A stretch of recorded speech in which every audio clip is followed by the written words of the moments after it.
আমার বেডরুমের এই পুরাতন খাটটাকে আমি আজকে বার্নিশ করব মাত্র ৳১৩০ খরচ করে। তো এর জন্য ১ম এ যেটা লাগবে সেটা হচ্ছে আমি হার্ডওয়্যারের দোকান থেকে একটা ক্লিয়ার আ বার্নিশ কিনে এনেছিলাম। যেটা ৳১০০ নিয়েছিল আর সাথে নিয়েছিলাম তারপিন ৳৩০ র। আর আম একটা কাপড় নিয়েছিলাম যেটা কিনা ওদের কাছে চাইলে ৳১০-৳২০ ই দিয়ে দেয়। আর এটা আ তৈরি করার জন্য আমি একটা প্লাস্টিকের বাটি নিয়ে নিয়েছি, যেটাতে আমার যতটুকু প্রয়োজন ততটুকু আমি ভার্নিশ নিয়ে নিবো। এই ভার্নিশটা অনেক ঘন থাকে, তাই এটা তারপিন দিয়ে হচ্ছে আ পাতলা করে নিতে হয় যাতে তাড়াতাড়ি শুকিয়ে যায়।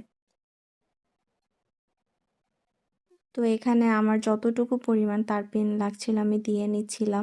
তো আমার এই খাটটাকে বার্নিশ করার জন্য আমি ২ দিন আগে এটা ভালো করে ক্লিন করে নিয়েছিলাম খাটটা। তারপর ২ দিন ড্রাই হতে দিয়েছিলাম আর আজকে আমি বার্নিশ এপ্লাই করব। তোমরা দেখতেই পাচ্ছ খাটটা একদমই আ পুরাতন হয়ে গিয়েছে, কোনো শাইন দিচ্ছিল না। তো এজন্য আজকে আমি নিজেই এটা বার্নিশ করব বলে ভেবেছিলাম। হাতে গ্লাভস অবশ্যই পরে নিতে হবে, কেননা এই বার্নিশে অনেক পরিমাণ গন্ধ হয় আর হাতে লেগে থাকে যেটা কিনা পরে উঠানো যায় না। তো এই পুরো খাটটা বার্নিশ করতে আমার জাস্ট ১০ থেকে ১৫ মিনিটের মতো লেগেছিল।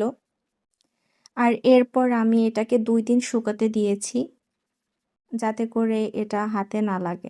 এই কাজটা ধৈর্য ধরে সুন্দর করে করতে হবে। এটা একবার এপ্লাই করার পরেই তারপরেই দেখা যায় যে সাথে সাথেই একটা সুন্দর আ শাইনি ভাব চলে আসে কাঠের ফার্নিচারে।